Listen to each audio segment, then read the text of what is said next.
Hello বন্ধুরা, কেমন আছো সবাই? আশা করি সবাই ভালো আছো। আমিও ভীষণ ভালো আছি।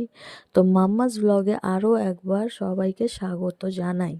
তো দেখো, এখানে কাতলা মাছ নিয়ে চলে এসছে বর। আর আমরা কাতলা মাছ সাধারণত দই কাতলা কিংবা কাতলা কালিয়া বা কাতলা মাছের ঝোল খেয়ে থাকি। তাই ভাবলাম আজকে একটু নতুন কিছু করা যায়। তাই কালো জিরা কাতলা রেসিপি বানাবো। তাই তোমাদের সাথে শেয়ার করব। তো চলো, ভিডিওটা প্রথম থেকে শেষ অবধি দেখার অনুরোধ রইল। মাছটাকে ভালো করে ধুয়ে পরিষ্কার করে নিলাম। এরপরে মাছের মধ্যে দিয়ে দেবো নুন, হলুদ গুঁড়ো, লঙ্কা গুঁড়ো, সর্ষের তেল আর লেবুর রস। ওটাকে ভালো করে মাখিয়ে নেব। এদিকে গ্যাস জ্বালিয়ে কড়াইয়ের মধ্যে সর্ষের তেলটা গরম হওয়া অবধি অপেক্ষা করব। সর্ষের তেল গরম হওয়ার পর ওর মধ্যে মাছগুলো দিয়ে বেশ লাল লাল করে এপিট ওপিট ভেজে নেব। তারপরে ওই মাছ ভাজার তেলের মধ্যেই কালো জিরা আর শুকনো লঙ্কা ফোড়ন দেব। তারপরেই দিয়ে দেবো পেঁয়াজ আর টমেটো বাটা। পেঁয়াজ আর টমেটোটা কিছুক্ষণ নাড়াচাড়া করার পর ওর মধ্যে দিয়ে দেবো কাঁচা লঙ্কা, ধনেপাতা আর কালো জিরে বাটা।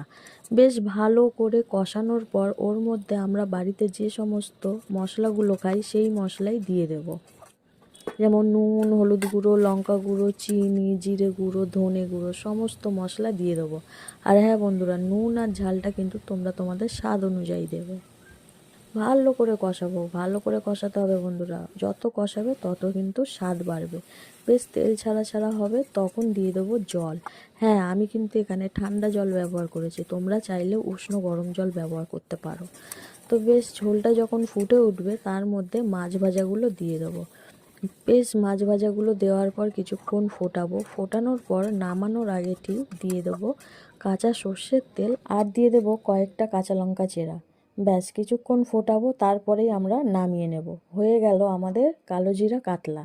তো আজকের রেসিপিটা কেমন লাগলো অবশ্যই কিন্তু কমেন্টে জানাবে। আর হ্যাঁ, যারা যারা এখনও খাওনি তাদের জন্য কিন্তু অবশ্যই এই রেসিপিটা প্লিজ বাড়িতে একবার ট্রাই করো। সত্যি বলছি, অসাধারণ খেতে হয়েছিল, অসাধারণ। তোমরা একবার প্লিজ ট্রাই করো। আর হ্যাঁ বন্ধুরা, এটা যখন আমি নামাবো তখন ঠিক সময়ে আমার কারেন্ট চলে গেছিলো, যার জন্য অন্ধকারে আমার ভিডিওটা পুরো কালো হয়ে গেছে। তো প্লিজ তোমরা একটু ম্যানেজ করে নিও, কিছু মনে করো না।